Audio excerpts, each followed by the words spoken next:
I have been involved in advertising and marketing communications research, as Kristen said, for 2 decades. I love that underscore. And I have to say that, and my passion has always been the intersection of innovation and methodologies in either marketing or research. And I've been to a lot of conferences, and I'm actually the one that told Kristen that this was the best IIeX, although I didn't say it was the best IIeX, I said it was the best conference I've been to, and it truly was in terms of the venue, the speakers, the opportunities to get to know people in unthreatening ways was really fantastic. So I applaud the organizers of this conference because it's really been fantastic. And I've talked to a lot of you, so I know you think that way too. But as I said, I've been involved in communications and research. I've worked with and partnered for a lot of really, really cool companies, many of them here. One of them I'm going to give a shout out to, and that's Invoke Solutions, that just launched their 3rd generation of their Big Qual decision platform. If you haven't looked at Invoke lately, you should check it out. But being here this week, I finally came to the conclusion that I think the industry is really once and for all at a tipping point. We're beginning to shake off the legacy perception of being risk averse and not embracing of new techniques and new technologies. And it's really evident when you see everybody coming together here and the conversations that are starting to happen. And a lot of that is around the subject of artificial intelligence, which is what I'm here to talk about a bit. And this presentation is for those who have yet to jump on the AI train and start to play around and experiment with it. I'm going to try to demystify a little bit, and this is really an open invitation to get on board and start playing around. Okay, so there we go. Okay, so Wiser is a company that is using artificial intelligence to solve clients' problems in market research. And the company, being a startup, was fortunate in that it was able to develop its self and its plan by recognizing what the current problems were in the marketplace 3 or 4 years ago. And we all know this. I mean, this is everything that we've been talking about. A lot of the presentations have been focused on these same issues. And we all know them, but it's worth repeating. There's no such thing as fast enough. Speed has become the currency, and getting insights delivered at speed has become absolutely critical. And at the same time, you're doing that in an environment where there's no money to spend on it. So it makes it increasingly difficult. And also, as a client organization, you know that competition is sprouting up overnight everywhere around you. It's so much easier. The thresholds for businesses to start in many categories have become much lower. So the competition is sprouting up. And data is everywhere. We all talk about big data, but big data is really useless until you can make sense of it. And at the same time, vendors in the research industry are out of balance with a lot of those needs, and that they're still very much sort of legacy labor-intensive business models that can't react fast enough. Cycles are still much longer than we would hope them to be. Data is all over the place. It's very fragmented and usually not connected, so it's very difficult to tell a holistic story around different data sets. So this was the environment that we saw, and this is the environment that we all know. And there's a lot of tools that have already sprung up to start to solve some of these issues. There's DIY surveys, which have been around for a long time. We've heard a lot this week about templatized and standardized automated processes that are beginning to take hold, and that's fantastic. That's great.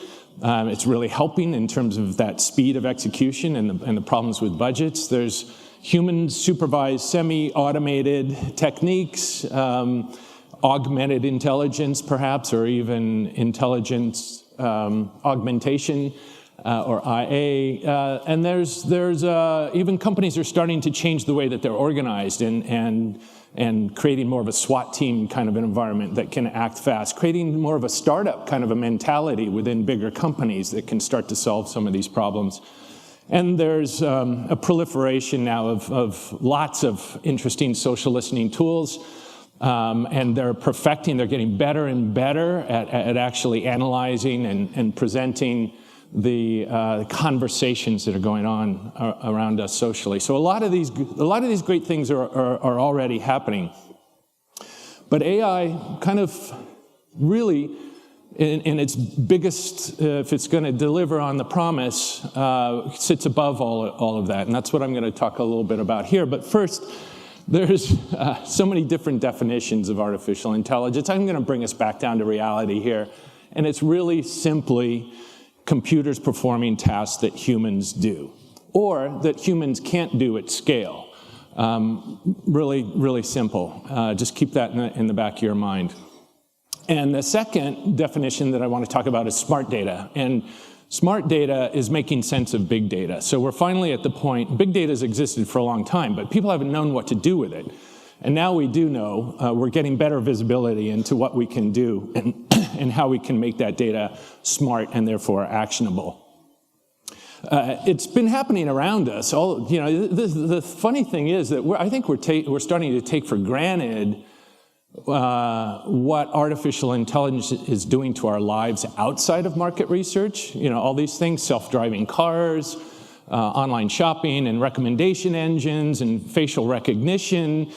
I mean, if someone 10 years ago had put an iPhone 10, I know it's not doing as well as it could or should be doing, in your hands and said that it was going to recognize your face, you would have been completely blown away. And now we take it for granted that kind of technology exists. Financial services, fraud detection, cryptocurrencies, all of that artificially intelligence-driven around us.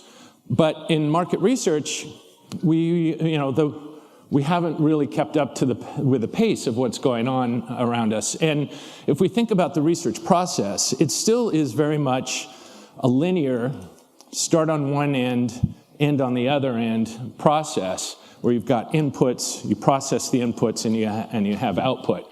And artificial intelligence and automation is already enhancing this existing process by streamlining it, making it more cost effective, and in some cases actually increasing the quality of the output.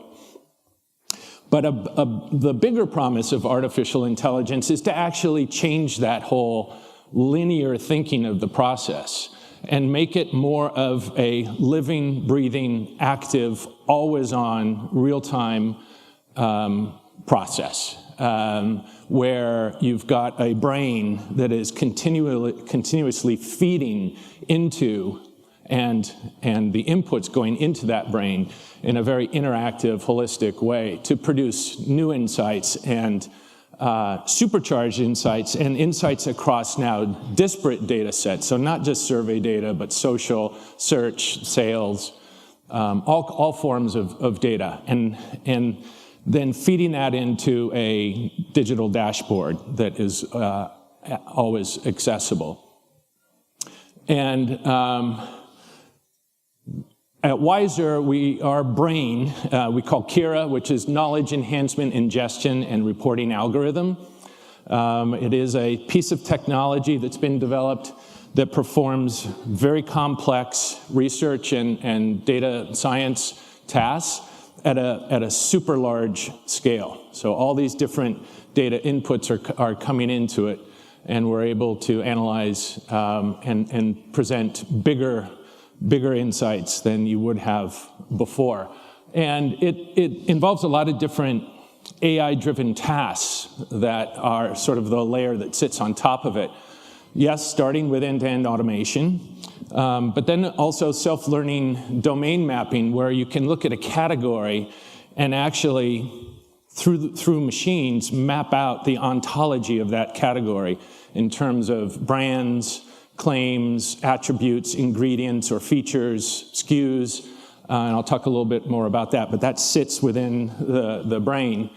You can also have metadata from images and text that you're out there scraping in external sources such as Facebook and Reddit and Google Trends, and then ultimately all of that producing insights and meta insights across all these sources that are delivered through a digital dashboard. And we have three different areas that or solutions that are powered by Kira at the moment.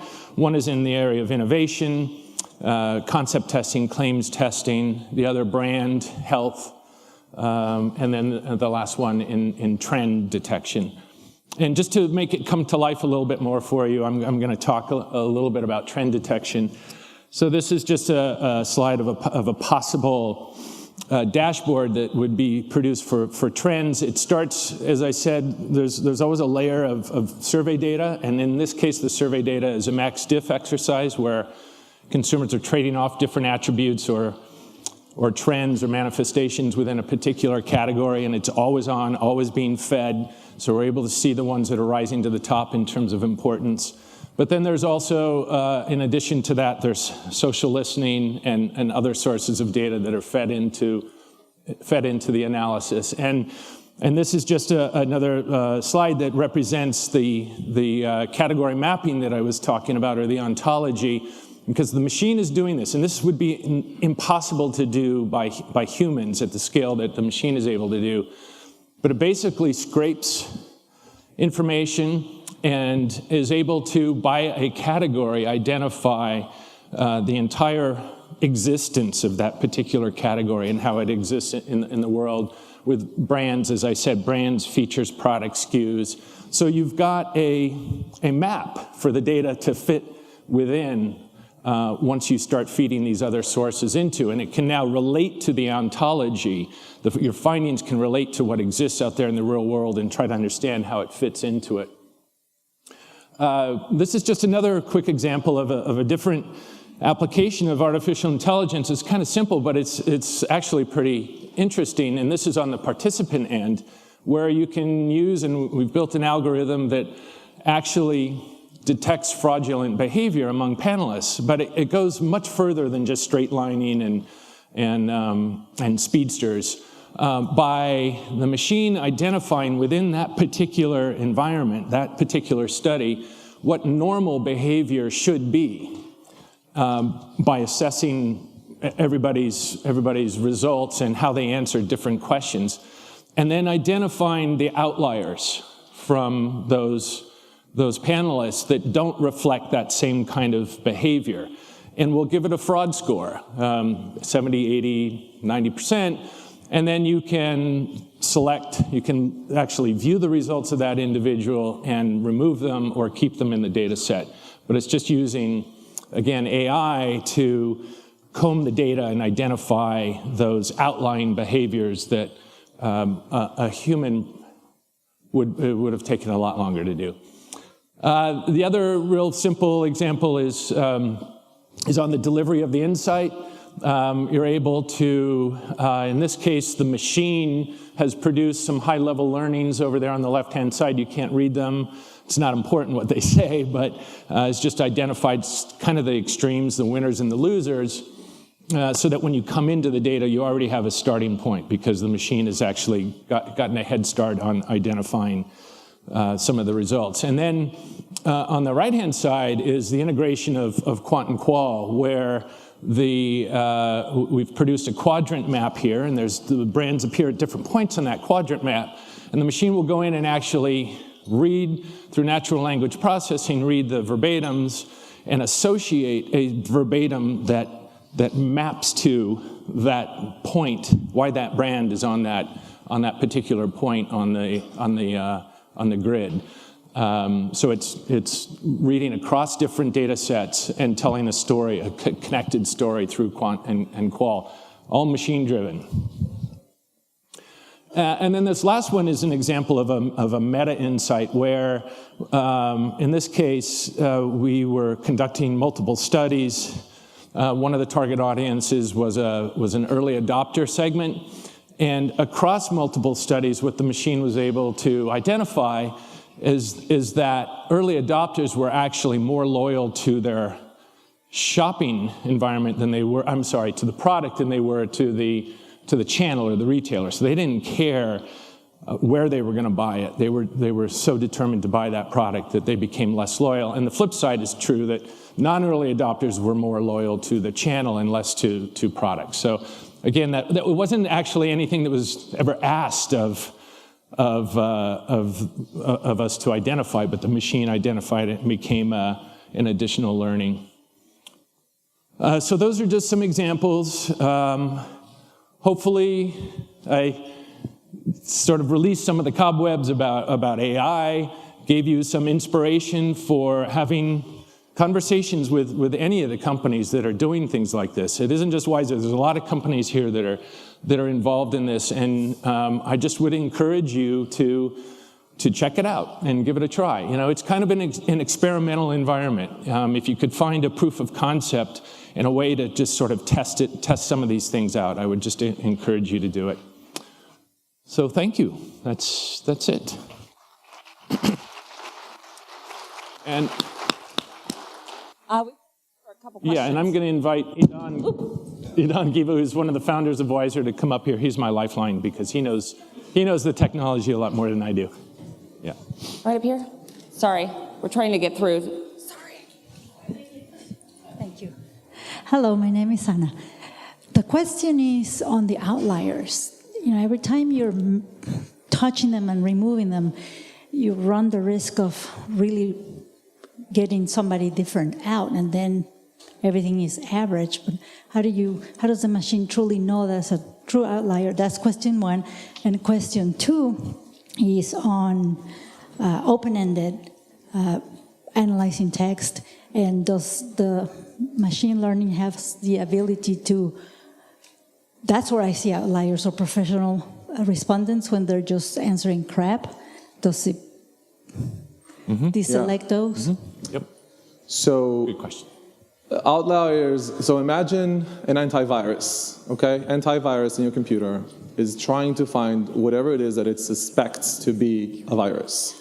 The antivirus would typically not remove the file that's a suspected virus. It would tell you, I've quarantined this. Is it a virus? And then a human being would come in and say, oh yeah, I downloaded something by mistake or whatever. So it's always inspected by humans. So imagine how many people today work on data quality in the end of the survey or whatever, and then they just say, oh, this is maybe, I don't know. But in the end of the day, we only have this kind of, lens that's as big as we have.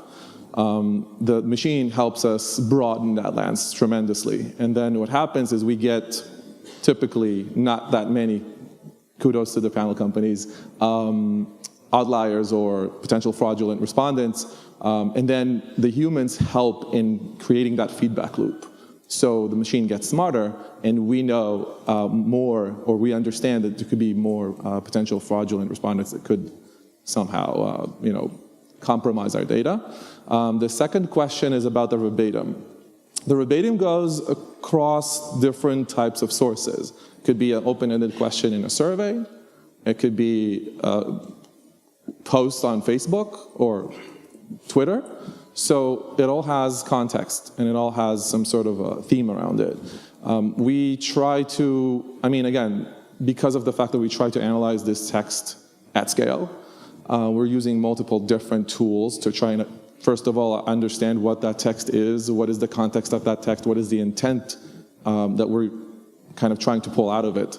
And so that's more of a understanding type of analysis, and then also, I guess the same way, we're trying to understand if there's anything that might be potentially suspicious or anything, and obviously any stop words and any potential things that are tells, we can kind of use to remove that data. Hopefully I answered your question. Got one question back here. Hi, Patricio here. On one of your slides, you were talking about creating like an automated ontology that would align the data sources, the disparate data sources. In my experience, that's really hard because the machine wouldn't know what to align unless you tell it what should be aligned. So how do you sell this? Is it a service, and it takes how long to align disparate data sources? Yeah, so without giving away too much intellectual property, so sometimes it all depends on the domain and how similar this domain is to existing domain mappings that we have, but let's set that aside for a second. We have the mechanism to help the machine learn the baseline domain. The self-learning basically happens once there's enough data to understand what are similarities and what potential items are new, and then how they interact with the other entities within that. I hope I'm not, sorry, I don't want to be boring. We can talk about it later, but the idea behind it is that it gets a push from people or by people, and then it tries to self-populate the rest of the information by itself, and it's doing a pretty good job. So hopefully I managed to answer, and of course, if you have any more questions, I'd love to take them. Okay. I think we're out of time. But thank you so much. I'm sure, assuming you guys are hanging out this morning, and we'll be around at the break to answer questions. Yep. Awesome. Thank you. Booth 14? Yeah. Yep. Thanks a lot. Thank you.